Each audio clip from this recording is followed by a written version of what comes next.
Hello बच्चों आज हमारा नेक्स्ट चैप्टर स्टार्ट हो रहा है mechanical properties of fluid. Mechanical properties of solid तक के सभी लेक्चर्स अपलोड हो चुके हैं हमारे चैनल पे, आप हमारे चैनल पे देख सकते जाके। ठीक है, हम स्टार्ट करते हैं मैकेनिकल प्रॉपर्टीज ऑफ फ्लूइड और एक छोटा सा लेक्चर ही होने वाला है, बस आज इंट्रोडक्शन ही होगा और एक दो टॉपिक्स होंगे।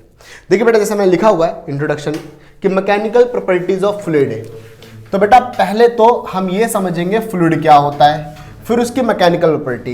जिस तरीके से चैप्टर था मैकेनिकल प्रॉपर्टीज ऑफ सॉलिड, इसका मतलब सॉलिड के पास कौन कौन सी मैकेनिकल प्रॉपर्टी है। मैकेनिकल प्रॉपर्टी का मतलब बेटा सॉलिड से कौन कौन से मैकेनिकल एम पूरे किए जा सकते हैं, that was the mechanical properties of solid. और उसके अंदर हमने पढ़ा भी था Hooke's law, young modulus, bulk modulus में हमने पढ़ा, उसको खींचेंगे तो उसके अंदर स्ट्रेस आएगा, स्ट्रेन आएगा। सॉलिड्स के अंदर हमने सारी की सारी बातें पढ़ी थी। आज हम बात कर रहे हैं मैकेनिकल प्रॉपर्टीज ऑफ फ्लूइड, मतलब फ्लूइड्स को फ्लूइड बताऊं फ्लूइड क्या होता है, फ्लूइड का यूज कैसे हम मैकेनिकल एम के लिए कर सकते हैं और कैसे मैकेनिकल एम के लिए होता है। इसे कुछ प्रैक्टिकल वे भी पढ़ेंगे, कहाँ कहाँ हो रहा है, कैसे हो रहा है, सब पढ़ेंगे। ठीक है, तो बेटा पहले तो मैं समझाऊं फ्लूइड क्या होता है। फ्लूइड वो सभी सब्सटेंस फ्लूइड होते हैं जिनके पास फ्लो करने की एबिलिटी होती है। पानी फ्लूइड है, गैस फ्लूइड है, डिफरेंट काइंड ऑफ ऑयल्स सभी फ्लूइड है। ठीक है बेटा, तो मैंने लिख रखा है अ फ्लूइड है substance that can flow, example liquid, gas etcetera, liquid, gas etcetera, ये सभी क्या होते हैं, फ्लूइड होते हैं। ओके बेटा, नेक्स्ट। अब बेटा फ्लूइड जो होते हैं ना, फ्लूइड इनके पास दो चीज़ें हैं, जैसे कि एक तो हो सकता है फ्लूइड रुका हुआ हो और एक है फ्लूइड मोशन में। मतलब जैसे पानी है, पानी ही मैं एग्जांपल लेके चलता हूँ बार बार, तो पानी है, पानी रुका हुआ पानी, पहले तो हमें रुके हुए पानी के ऊपर स्टडी करनी है। कंसीडर करो हम पानी के ऊपर स्टडी कर रहे हैं, फ्लूइड में सभी वो स्टडी सभी के ऊपर एप्लीकेबल होगी। मान लो हम पानी के ऊपर स्टडी कर रहे हैं, तो अब मैं अगर रुके हुए वाटर पे स्टडी कर रहा हूँ कि रुका हुआ वाटर क्या कर रहा है, तो हमें पता रुका हुआ वाटर क्या करेगा, फोर्स लगाएगा, प्रेशर लगाएगा, सब करेगा। तो बेटा उसको हम पढ़ेंगे फ्लूइड स्टैटिक्स में, उसकी एक ब्रांच है, उसे हम कहते हैं फ्लूइड स्टैटिक्स। तो फ्लूइड स्टैटिक्स में क्या पढ़ते हैं बेटा, deals with study of fluid at rest, मतलब हमको डील करना है जब फ्लूइड किस पे होगा, रेस्ट पे होगा, वो कहलाता है फ्लूइड स्टैटिक्स और हाइड्रोस्टैटिक्स। इसके अंदर आप क्या पढ़ेंगे, Pascal's law, Archimedes principle, surface tension, इन सभी के अंदर जब आप ये पढ़ने लग जाएंगे पास्कल्स लॉ वगैरह, तो देखेंगे बेटा फ्लूइड क्या है, रुका हुआ है, स्टेशनरी स्टेट पे ही है। क्लियर। अनदर थिंग, अब ये जो आपका फ्लूइड है पहले रुका हुआ था, रुके हुए फ्लूइड पे आपने सब स्टडी कर लिया, क्या कैसे कैसे क्या हो रहा है। उस तरीके से फ्लूइड भागेगा, जब फ्लूइड मूव करेगा, फ्लूइड मूवमेंट में होगा, फिर आपको उसकी स्टडी करनी पड़ेगी कि भाग रहा है, कैसे भाग रहा है, प्रेशर क्या है, बाकी सभी चीजें हमें इसके ऊपर स्टडी करनी पड़ेंगी। उसे कहा जाता है बेटा फ्लूइड डायनामिक्स। फ्लूइड डायनामिक्स क्या, फ्लूइड इन मोशन, जब फ्लूइड मोशन में होगा तो उसे फ्लूइड डायनामिक्स कहेंगे। उसके अंदर सबसे बड़ी जो डील करनी है हमें, वो इक्वेशन ऑफ कॉन्टिन्यूटी के साथ करनी है, बर्नौली थ्योरम के साथ करनी है, विस्कोसिटी, ये सभी चीजें हम वहां पर पढ़ने वाले हैं। ठीक है बेटा, तो बेटा इसे अब नोट करिए, हम आगे स्टार्ट करते हैं, इसको आगे लेके चलते हैं, नोट करिए फटाफट। ठीक है, देखिए बेटा, तो अब हमने देख लिया फ्लूइड स्टैटिक, फ्लूइड डायनामिक्स, हमने बेसिक चीज़ समझी कि मैकेनिकल प्रॉपर्टीज ऑफ फ्लूइड में होने क्या वाला है। अब मैं पहले आपको ये समझाता हूँ कि कोई फ्लूइड बेसिकली लिक्विड अगर इक्विलिब्रियम पे है, मैं मान लेता हूँ ये कंटेनर है, इस कंटेनर के अंदर अगर किसी तरीके कोई लिक्विड भरा हुआ है, ऐसे करके इस कंटेनर में लिक्विड भरा हुआ है, तो अब वो लिक्विड भागता क्यों नहीं है, वो इक्विलिब्रियम पे क्यों बैठा रहता है, तो मैं ये समझने वाला हूँ और समझाने वाला हूँ आपको कि भाई वो लिक्विड जो है, वो फ्लूइड जो है वो इक्विलिब्रियम पे क्यों रहता है, मतलब रुका हुआ क्यों रहता है, ये चीजें हम समझने वाले हैं। तो हम बात करते हैं कि हैशटैग लिक्विड इन इक्विलिब्रियम, कोई लिक्विड इक्विलिब्रियम पे कैसे रहता है। इसका हम एक छोटा सा प्रूफ देखेंगे कि कोई भी लिक्विड इक्विलिब्रियम पे कैसे रहता है, या रहने के लिए मजबूर है या रहना चाहता है। तो इसके लिए क्या करते हैं बेटा, हम एक कंटेनर कंसीडर करते हैं, ये हो गया कंटेनर। इस कंटेनर के अंदर मान लेते हैं फ्लूइड है, ये फ्लूइड है, इसमें से अब मैं इसको हटा देता हूँ, इसमें से कोई पॉइंट ओ कंसीडर कर लेता हूँ। ठीक है ना, लेट पॉइंट ओ, अब एक पॉइंट ओ कंसीडर कर लेता हूँ यहाँ पर कहीं पर भी, ऐसे करके एक पॉइंट मैंने ओ कंसीडर कर लिया इस तरीके से। अब मैंने ये पॉइंट ओ कंसीडर कर लिया यहाँ पर, इस तरीके से मैंने पॉइंट ओ कंसीडर कर लिया। जब मैंने ये पॉइंट ओ कंसीडर करा तो इसके अंदर क्या देखा मैंने कि मैं मान लेता हूँ इसके ऊपर देखो हर तरफ फोर्स लग रहा होगा, प्रेशर लग रहा होगा, हर तरफ से इसके ऊपर फोर्स और प्रेशर लग रहा होगा, है ना। तो मैं मान लेता हूँ एक प्रेशर इसके ऊपर P एक्सर्ट हो रहा होगा at something angle, at someone angle, एक प्रेशर इसके ऊपर P लग रहा होगा, कुछ एंगल के साथ लग रहा होगा, ठीक है ना। तो बोलता हूँ P प्रेशर एक्सर्टेड, मैं मान लेता हूँ यहाँ पर लिखता हूँ P pressure exerted at incline, किसी इंक्लाइन पे ऐसे करके एक प्रेशर ऐसे लग रहा होगा। बेटे ये अब सारी चीज़ें मान के चल रहे हैं क्योंकि काफ़ी चीज़ें हमें समझनी पड़ेंगी। अगर इसके ऊपर प्रेशर लग रहा होगा तो उस प्रेशर, मान लो ये इस लिक्विड के ऊपर इस तरफ इधर प्रेशर लग रहा है, इस तरफ एक तरफ की फोर्स लग रहा है, तो इधर जो फोर्स लग रहा है वो क्या करेगा, रिएक्शन फोर्स डेवलप करेगा। रिएक्शन फोर्स डेवलप है ना, therefore reaction force develop, reaction force develop, एक रिएक्शन फोर्स डेवलप होगी। अब वो रिएक्शन फोर्स डेवलप होगी, रिएक्शन फोर्स डेवलप होगी, वो कुछ इस तरीके से यहां डेवलप होगी। ये हो गया बेटा रिएक्शन फोर्स।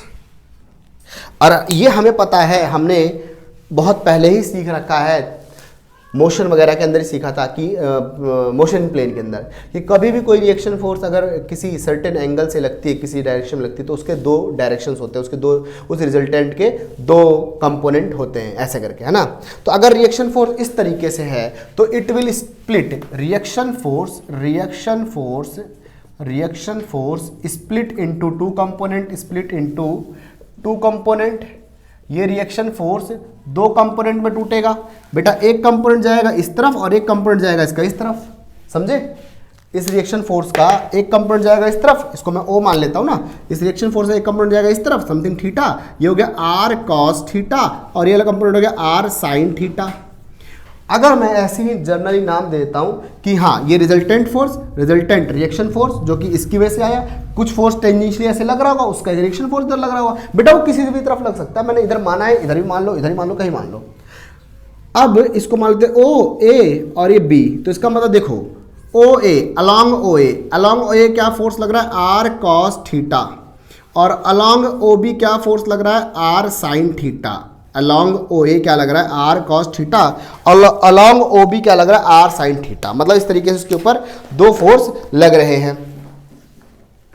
अगर उसके ऊपर इस तरीके से दो फोर्स लग रहे हैं, देखो इस वाले का तो फिर भी छोड़ो, ऊपर वाले का आर कॉस टेंजेंट के अलॉन्ग लग रहा है।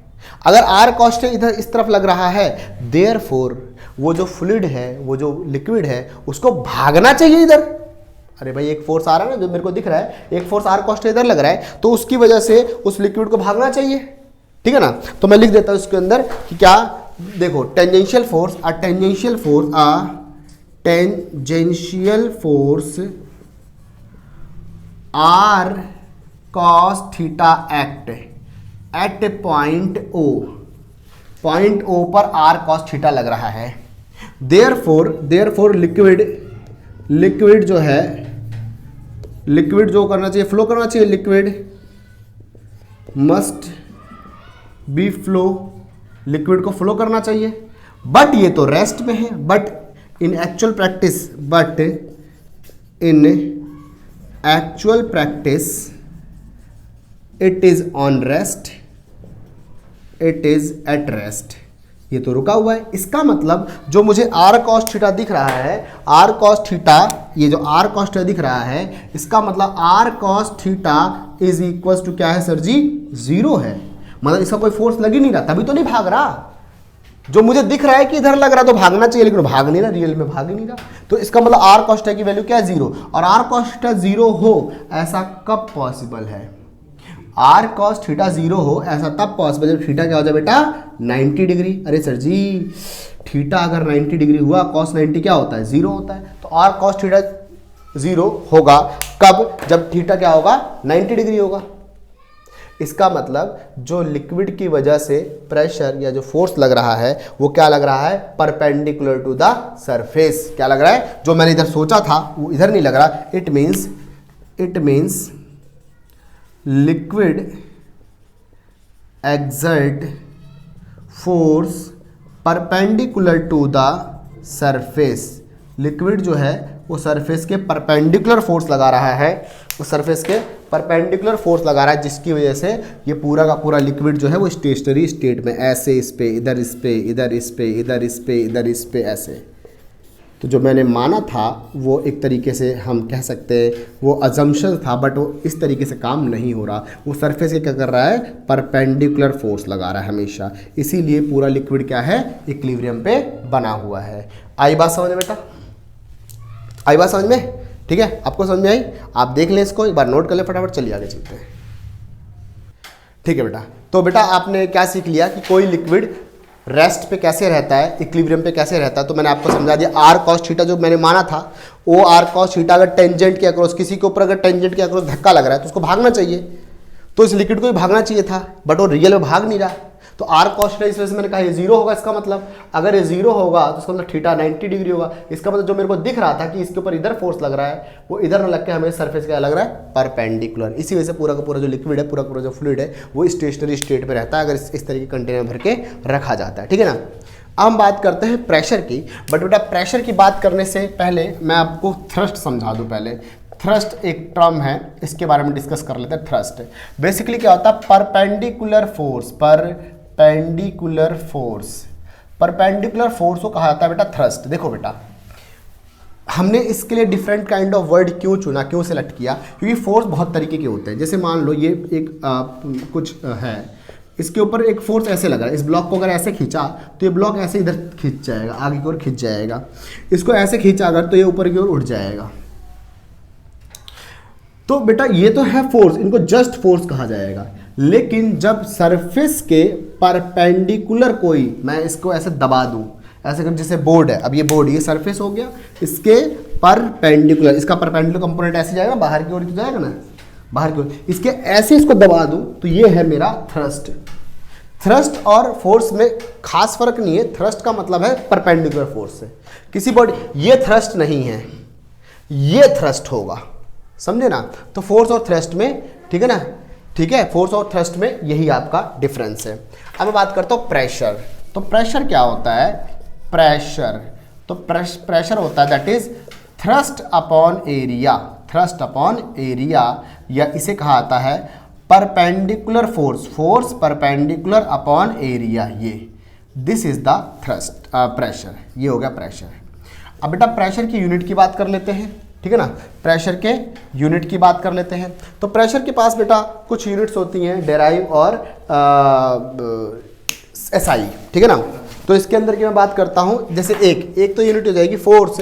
फोर्स क्या है सर जी, न्यूटन है, और एरिया क्या है, मीटर स्क्वायर। तो एक यूनिट तो इसकी जाएगी न्यूटन मीटर स्क्वायर, एक यूनिट हो जाएगी इसकी न्यूटन मीटर स्क्वायर हो जाएगी, और एक क्या हो जाएगी इसकी, पास्कल, पास्कल जो कि इसकी जर्नल यूनिट है, ठीक है ना। तो देखिए एक होती है इसकी न्यूटन मीटर स्क्वायर, और एक हो जाएगी किसकी, पास्कल, ये इसकी यूनिट हो जाएंगी। क्लियर। एक और बात बता दूं आपको, प्रेशर जो होता है ना बेटा, स्केलर है या वेक्टर है, pressure is a scalar quantity. Pressure जो होता है स्केलर होता है। सर जी ऐसे कैसे होता है, वो तो डायरेक्शन के साथ लग रहा है, लेकिन देखो ना, जैसे अगर ये फ्लूइड हो गया, अब ये फ्लूइड के अंदर ये ड्रॉप है, इसके ऊपर प्रेशर इधर भी लग रहा है, इधर भी लग रहा है, इधर भी लग रहा है, इधर भी लग रहा है, इधर भी लग रहा है, तो प्रेशर एक तरफ तो नहीं लग रहा, वो तो सभी तरफ लग रहा है, सभी डायरेक्शन में लग रहा है। तो क्योंकि प्रेशर एक तरफ नहीं लग रहा, वो सभी डायरेक्शन में लग रहा है, that's why it is a scalar quantity. समझे ना। वैसे देखने में, सोचने में तो लगता है यार प्रेशर तो वेक्टर होगा, लेकिन अब आप सोचो यहाँ पर प्रेशर क्या सिर्फ नीचे लग रहा है, इधर नहीं लग रहा है, इधर भी लग रहा है, इधर भी लग रहा है, इधर भी लग रहा है, सब पे लग रहा है, समझे ना। That's why pressure is the vector quantity, क्योंकि एक पर्टिकुलर स्पेसिफिक डायरेक्शन में प्रेशर नहीं लग रहा। क्लियर है। अच्छा, प्रेशर की कुछ और भी यूनिट्स होती है। सीजीएस यूनिट की बात करूँ तो उसकी यूनिट डायन होती है, डायन पर सेंटीमीटर स्क्वायर होती है, ठीक है ना। और भी बात करूँ तो इसकी और भी यूनिट्स होती है, टॉरिसल्स होती है और डायन होती है। चलो मैं इसको लिख देता हूँ, ठीक है ना। तो बात करते हैं सीजीएस यूनिट, सीजीएस ये हो गया इसका डायन, डायन पर सेंटीमीटर स्क्वायर, क्योंकि देख कहाँ गया, ये रहा न्यूटन, ये रहा न्यूटन है ना। तो जैसे न्यूटन था तो न्यूटन की जगह डायन आ गया, मीटर की जगह सेंटीमीटर आ गया, तो छोटी यूनिट बन गई, ठीक है ना। और बात करूं अगर मैं और भी, एटमॉस्फेयर, इसकी यूनिट एक एटमॉस्फेयर भी होती है, वन एटमॉस्फेयर, इसकी यूनिट 1.015 इंटू 10 की पावर 5 पास्कल, ये इसकी वैल्यू होती है, ठीक है बेटा। थोड़ा सा ना सारी की सारी वैल्यू थोड़ा सा आप सभी याद रखने की कोशिश करेंगे, ठीक है। सारी की सारी वैल्यू लगभग आपको थोड़ा सा याद रहेंगे, ठीक है ना। 1 बार जो होता है 10 की पावर 5 पास्कल के बराबर था। 1 टॉरिसल जो होता है आपका 1 mm ऑफ Hg होता है। 1 बार 10 की पावर 5 पास्कल के बराबर होता है। 1 टॉरिसल्स, ये भी बेटा टॉरिसल्स भी जो होता है ना बेटा, वो क्या होता है, ये भी यूनिट होती है इसकी, ठीक है ना। इसे कहते हैं 1 mm of Hg, 1 mm of Hg। तो ये होता है, this is about to pressure. ये प्रेशर के बारे में पूरी जानकारी थी। प्रेशर क्या होता है, that is thrust upon area, जब किसी के ऊपर परपेंडिकुलर फोर्स लगता है तभी प्रेशर पड़ता है। अब आप कितना भी कंसीडर कर लें, कहीं पर भी आप प्रेशर अगर कंसीडर करें मतलब किसी ऑब्जेक्ट के ऊपर, तो आप खुद देखेंगे कि उसके ऊपर हमेशा फोर्स परपेंडिकुलर ही लग रही होगी, तभी प्रेशर लग रहा है, तभी प्रेशर जनरेट हो पा रहा है। बिना परपेंडिकुलर फोर्स के प्रेशर जनरेट हो नहीं सकता। अगर उस बॉडी के ऊपर टेंजेंशियल फोर्स लग रही है तो प्रेशर ही जनरेट होगा। अब लिक्विड है, अब मान लो इस बकेट के अंदर है पिस्टन, हमारा जो पिस्टन होता है, पिस्टन वाला वर्क देखा होगा, पिस्टन इसके अंदर जो वो होता है शोकर होते हैं बाइक के, तो जब शोकर के ऊपर ऐसे ही पड़ता है उसके ऊपर, ये इसमें लिक्विड होता है, लिक्विड के ऊपर ऐसे ही तो पड़ता है, परपेंडिकुलर ही तो जाता है, तभी तो प्रेशर लगता है ऐसे करके। अब उसको टेंजेंट के अक्रॉस अगर उसके ऊपर फोर्स लगे तो लगेगा ही नहीं प्रेशर, समझ रहे हो? नोट करो बेटा फटाफट, फिर इसके एप्लीकेशन बताता हूँ, नोट करो। ओके देखो बेटा, मैंने आपको प्रेशर समझा दिया। प्रेशर क्या होता है? Thrust upon area, that is perpendicular force upon area. अब प्रेशर के ना बहुत सारे एप्लीकेशंस जो कि जनरली देखने को मिलते हैं, जैसे मैंने यहाँ पर लिख दिया आपके लिए। पहला, a sharp knife cut better than blunt one. आपने देखा होगा एक ना बहुत अच्छी और बहुत शार्प अगर एक नाइफ है तो वो नाइफ ना बहुत अच्छे से कटिंग करती, किसी भी चीज़ को काटोगे अच्छा काटेगी। और जिस नाइफ के अंदर, जिस चाकू के अंदर धार कम है, ब्लंट अगर है, वो खुरदुरी है, तो वो नहीं काटेगी। ऐसा क्यों? क्योंकि शार्प होने की वजह से, उसके एज के शार्प होने की वजह से pressure force upon area, area कम हो गया तो प्रेशर क्या हो गया? ज़्यादा, तो कोई चीज़ आराम से इजीली कट जाती है, ठीक है ना। दूसरी बात, railway track laid on wooden block. अब तो खैर अब तो वुडन स्लीपर नहीं होते, अब तो कंक्रीट के बनने लग गए हैं। वो जो रेलवे ट्रैक होता है, रेलवे होता है, वो उसके ऊपर ऐसे स्लीपर के ऊपर ऐसे रखा होता है। ऐसा क्यों होता है भाई? इसको रोड पे बिछा दो ना, रोड पे बिछा के चले जाओ। लेकिन प्रॉब्लम, रेलवे का, ट्रेन का मास थाउजेंड्स ऑफ केजी टन्स में होता है। इतना ज़्यादा मास होने की वजह से फोर्स, जब परपेंडिकुलर फोर्स उसके ऊपर पड़ेगा तो ये जो पटरियाँ होंगी ज़मीन में घुस जाएंगी। लेकिन इसके नीचे वुडन या कंक्रीट के जो ये स्लीपर बिछाए जाते हैं, अब कंक्रीट का स्लीपर बिछा दिया तो जो प्रेशर सिर्फ इतने पे लगने वाला था वो पूरे पे डिस्ट्रीब्यूट हो गया, यूनिफॉर्मली क्या हुआ? डिस्ट्रीब्यूट हो गया, और ट्रेन आराम से इसके ऊपर से चली जाती है। समझ रहे हो?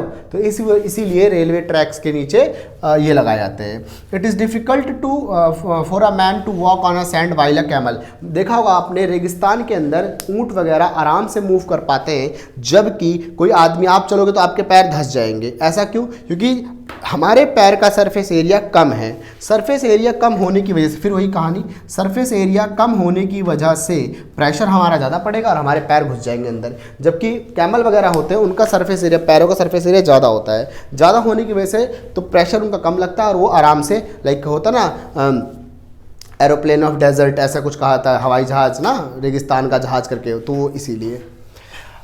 Pin and nail are made to have pointed ends. कोई भी पिन या कोई भी कील वगैरह है, उसके एंड को पॉइंट किया आता है। इसीलिए किया आता है क्योंकि जब हम उसके ऊपर ऐसे फोर्स, परपेंडिकुलर फोर्स लगाए, दैट इज हमने थ्रस्ट लगाया, तो प्रेशराइज होकर एरिया कम होने की वजह से फिर वो अंदर चला जाए, इसीलिए। ठीक है बेटा, एक न्यूमेरिकल है, न्यूमेरिकल देख लेते हैं। आप 50 kg गर्ल, आप वीडियो रोक के कर लेना एक बार।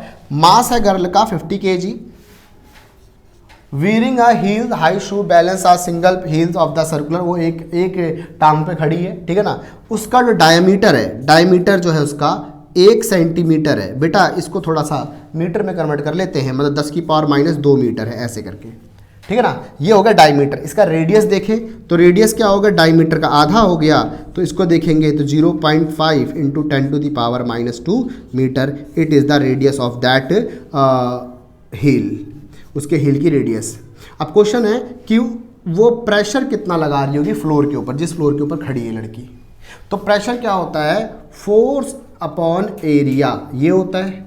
बेटा फोर्स क्या लग रहा होगा? तो क्योंकि वो एक ही पैर पे खड़ी है, mg, नीचे फोर्स लग रहा होगा, mg लग रहा होगा।